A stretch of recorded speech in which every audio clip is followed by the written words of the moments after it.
Glass shatters across the Pentagon cafeteria floor. 3 armed intruders stormed through the service entrance. Automatic weapons, diamond formation, everyone on the ground. Now. But the flight attendant pouring coffee for Admiral Morrison doesn't flinch. She sets down the pot with deliberate calm. What happens next will rewrite everything you thought you knew about military protocol. The first intruder approaches Sarah Mitchell, 7-year civilian contractor, Pentagon flight crew. His AK-47 sweeps across the room. I sat down. Sarah's hand moves to her collar, not fast, not threatening, just precise. Her fingers form a shape, index and middle finger crossed, thumb extended perpendicular. Hold for 3 seconds. Release. Admiral Morrison's coffee cup freezes halfway to his lips. That signal, impossible. Only 3 people in the entire United States military are authorized to use that gesture. All of them are classified beyond top secret. All of them are male. All of them are supposedly deployed overseas. The second intruder notices the Admiral's reaction. What's she doing? What's she doing? Sarah's voice remains steady. Just stretching my fingers, sir. Flying all night. They cramp. But Morrison sees what happens next. Her left hand drops to her side. 3 taps against her thigh. Pause. 2 taps. Pause. 4 taps. Authentication code Tango 77. Ghost unit. The intruder's leader steps forward, pressing his weapon against Sarah's temple. You think you are clever? You think Sarah Mitchell isn't there anymore. Someone else has taken her place. Her movement defies physics. Backward headbutt shatters the leader's nose while her hand redirects his weapon skyward. The gun discharges into the ceiling as she pivots, using his body as a shield against his partner's. The coffee pot becomes something else entirely. Scalding liquid blinds the second attacker. The ceramic base, wielded like a hammer, strikes his temporal lobe with surgical precision. Down instantly. The third intruder manages to fire. But Sarah's already moving, rolling behind the service counter. She emerges with 2 butter knives from the dishwasher rack. Morrison will later testify that what happened next lasted exactly 4 seconds. The knives leave her hands simultaneously, different trajectories, same outcome. One strikes the ulnar nerve of the shooter's right arm, weapon drops. The second embeds itself in his shoulder's pressure point, triggering immediate paralysis. Sarah crosses the room in 3 strides. Her hand strikes his carotid artery with textbook precision. Unconscious before he hits the floor. Complete silence. 14 witnesses. 0 casualties. 3 neutralized threats. Sarah Mitchell returns to the coffee station, picks up a fresh pot, and refills Admiral Morrison's cup.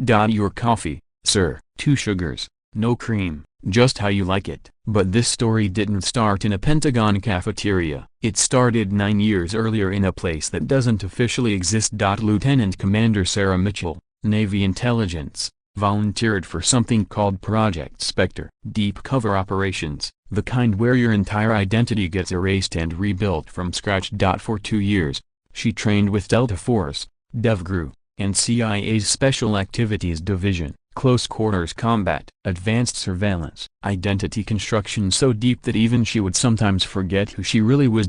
Her mission, embed within civilian contractor positions at high-value military installations, become invisible, become forgotten, become the last line of defense nobody knows exists. The flight attendant serving coffee to Joint Chiefs, the secretary filing classified documents, the maintenance worker with access to every restricted area. Ghosts in plain sight. FBI Special Agent Carver arrives within minutes, tactical team in tow. Miss Mitchell, I need to understand what just happened here. Sarah wipes down the coffee machine. 3 men tried to rob the cafeteria. I got lucky. Lucky? Carver replays his body cam footage. That's Sistema, Russian Spetsnaz martial arts. Who trained you?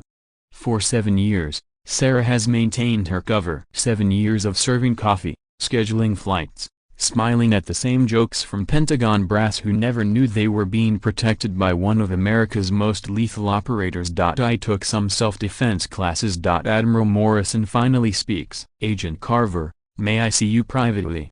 In the hallway, Morrison's hands tremble as he lights a cigarette, something he hasn't done in years. That signal she made, Project Specter. I thought they were all eliminated in Yemen. Sir? Check her left shoulder. If she's real Specter, there'll be a scar. Subcutaneous tracker removal. They all had them. When they return, Sarah's cleaning blood off the floor. Carver approaches carefully. Miss Mitchell, I need to ask you something. Were you in Yemen in 2018? The mop stops moving. I've never been to Yemen, Agent Carver. Then you won't mind explaining the signal you gave Admiral Morrison, the one only 3 people alive are authorized to use. Sarah sets down the mop, looks directly at Morrison. Permission to break cover, Admiral? Morrison's voice cracks. Christ. Your Phoenix. Was, sir. Was. The room evacuates except for Morrison, Carver, and Sarah. What she reveals next stays classified beyond top secret. Operation Blackwater, Yemen. 2018. 6 Specter operatives inserted to eliminate a terrorist cell planning attacks on U.S. embassies. The mission went sideways. 5 confirmed Kia. 1 Mia, presumed dead. Sarah Mitchell, callsign Phoenix. She survived 43 days behind enemy lines, alone, hunted. When extraction finally came, she made a choice: stay dead, become someone else, protect from the shadows. The Pentagon agreed. They needed ghosts more than heroes. So for 7 years, Carver processes slowly, you've been serving coffee to the people who think you are dead? Someone has to watch them, Agent Carver. Real threats don't always announce themselves with uniforms and declarations of war. Sometimes they come through service entrances. Sometimes they look like janitors, delivery drivers, flight attendants. And you stop them? We stop them. We? Sarah smiles for the first time. You don't really think I'm the only ghost in this building, do you? 3 weeks later, Sarah Mitchell doesn't exist anymore. The flight attendant who saved 14 lives vanishes from every record, every database, every memory except those classified beyond top secret. Somewhere else, perhaps another city, another installation, another identity begins. A librarian at a military academy, a cook at a naval base, a secretary at a defense contractor. Admiral Morrison never forgets that morning. Every coffee he drinks reminds him of a truth most will never know: the most dangerous person in any room isn't the one with the biggest gun or the most medals. It's the one nobody notices. The ghost pouring your coffee might just be the reason you make it home alive. 14 witnesses to the Pentagon cafeteria incident were debriefed and sworn to secrecy. The official report lists it as an attempted robbery stopped by lucky intervention from a brave civilian. But late at night, when Admiral Morrison reviews the security footage one more time, he sees what really happened. He sees Sarah Mitchell become something else, something trained, something lethal, something necessary. He deletes the footage and goes to bed, knowing that somewhere out there, Sarah Mitchell A, or whatever name she uses now, is still watching, still protecting, still serving those who serve. Because real heroes don't always wear uniforms. Sometimes they wear aprons and serve coffee. And sometimes, that's exactly what America needs. The ghost you never knew was there,